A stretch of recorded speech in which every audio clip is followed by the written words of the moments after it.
जून जुलैमध्ये लागणारी प्लांट आपण पाहतोय। त्याच्यामध्ये पहिला प्लांट आहे हा अपराजिता, गोकर्ण पण याला म्हटल्या जाते।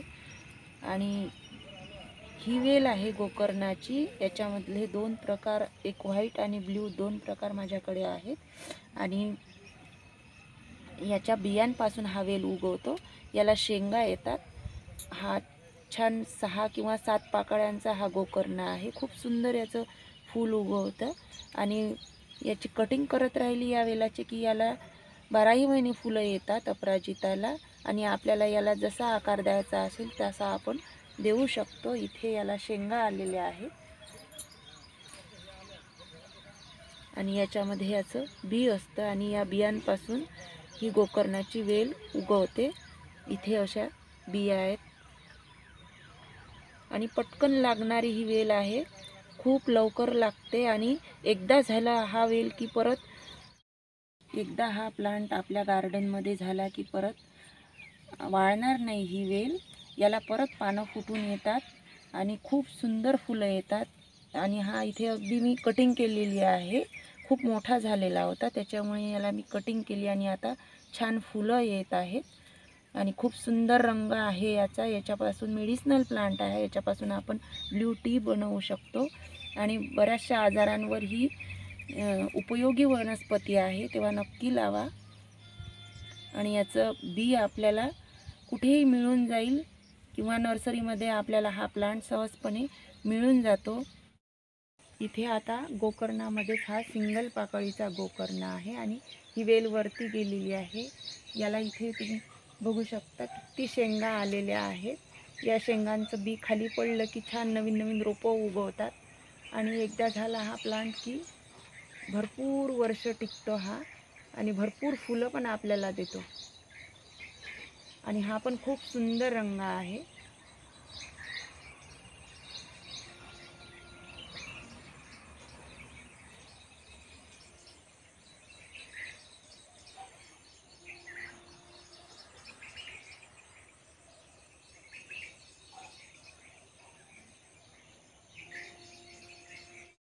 जून जुलैमध्ये लागणारी आणि आपोआप उगवून येणारी ही रेन लिली आहे।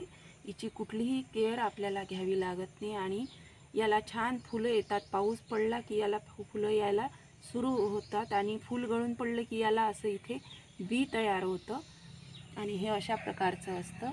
हे याच प्लांटचं बी आहे। याच्यामधून हे बी आलेलं आहे आणि हे बी पडलं की नवीन नवीन रोपं यायला सुरुवात होते। इथे पण बी आलेलं आहे आणि ही देशी लिली आहे। याच्यामध्ये वेगवेगळ्या प्रकारच्या व्हरायट्या असतात आणि आपल्याला कुठल्याही प्रकारची केअर घ्यावी लागत नाही। जमिनीमध्ये पण आपण ही लिली लावू शकतो आणि एकदा हा प्लांट झाला की हा परत मुरणार नाही। हा नेहमीसाठीच आपल्या गार्डनमध्ये राहतो।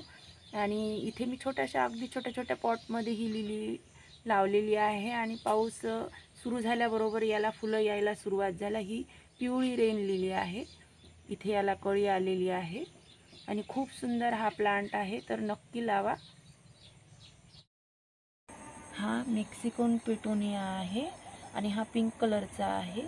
याला पण अशी छान पिंक फुलं येतात आणि या झाडाची कुठलीही केअर घ्यावी लागत नाही। मी इथे सिमेंट पाईपमध्ये हा प्लांट लावलेला आहे, इथे तुम्हाला दिसू शकत असेल। आणि खूप सुंदर प्लांट आहे हा आणि हा कटिंगपासून पण लागतो। आणि इथे मी याला फूल गळून पडल्यावर जे बी येते त्याच्यापासून खाली रोपं निघालेली आहेत आणि एकदा हा प्लांट आपल्या गार्डनमध्ये झाला की हा छान वाढतो आणि याच्यापासून नवीन नवीन रोपं आपल्याला मिळतात। आणि याच्यामध्ये 2 व्हरायट्या आहेत माझ्याकडे आणि हा कुंडीमध्ये पण आपण लावू शकतो आणि जमिनीमध्ये पण लावू शकतो।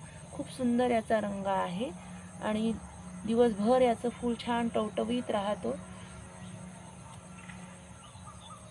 आणि खाली पण याची रोपं निघालेली आहे। कुठलीही केअर आपल्याला याच्यासाठी घ्यावी लागत नाही। खूप सुंदर हा प्लांट आहे।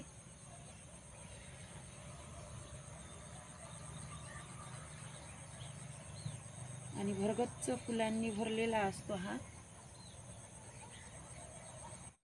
इथे तुम्ही बघू शकता, इथे खाली पण रोपं उगवून आलेली आहेत। याच्या बियापासून ही रोपं आलेली आहे।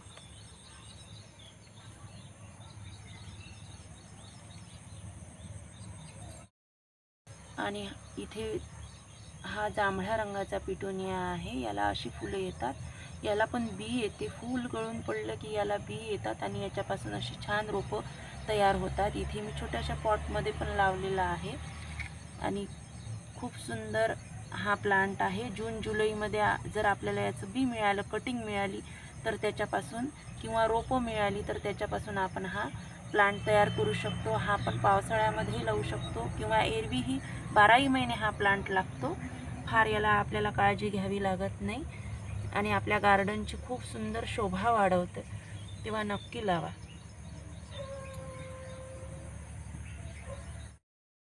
कटिंगपासून लागणारा प्लांट म्हणजे जास्वंद. ही देशी जास्वंद आहे आणि खूप सुंदर याला फुलं येतात. 12ही महिने फुलं येतात. जून जुलैमध्ये जर आपण याची कटिंग लावली तर ती पटकन लागते आणि एरवीही हा प्लांट लागतो, पण एरवी लागायला वेळ लागतो. पावसाळ्यामध्ये जर आपण याची कटिंग लावली तर ती पटकन लागते आणि भराभर याची वाढ होते. माझा हा मोठं झाड आहे आणि खूप सुंदर याला कळ्या फुलं आलेली आहेत. खूप सुंदर रंग पण याचा आहे. तेव्हा जर तुम्हाला याची कटिंग मिळाली तर नक्की लावा.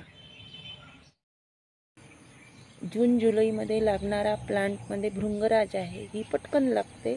याला अशी छान खालून मुळं आलेली असतात. इथे बारीक बारीक मुळं तुम्हाला दिसत असेल आणि छोट्याशा हँगिंगमध्ये, पॉटमध्ये, टेरेस गार्डनवरती कुठेही आपण हा प्लांट लावू शकतो आणि फार केअर आपल्याला याची घ्यावी लागत नाही. याला आपण असं दाट वाढवू शकतो आणि वेलासारखंही जर आपल्याला वाढवायचं असेल तर तसंही आपण वाढवू शकतो. इथे याला छान पिवळ्या रंगाचं फूल येते आणि अशी छान छोटी छोटी फुलं याला येतात. खूप सुंदर ही भृंगराज आहे आणि कटिंगपासून पटकनच लागते. जर तुम्हाला हा प्लांट मिळाला तर नक्की लावा.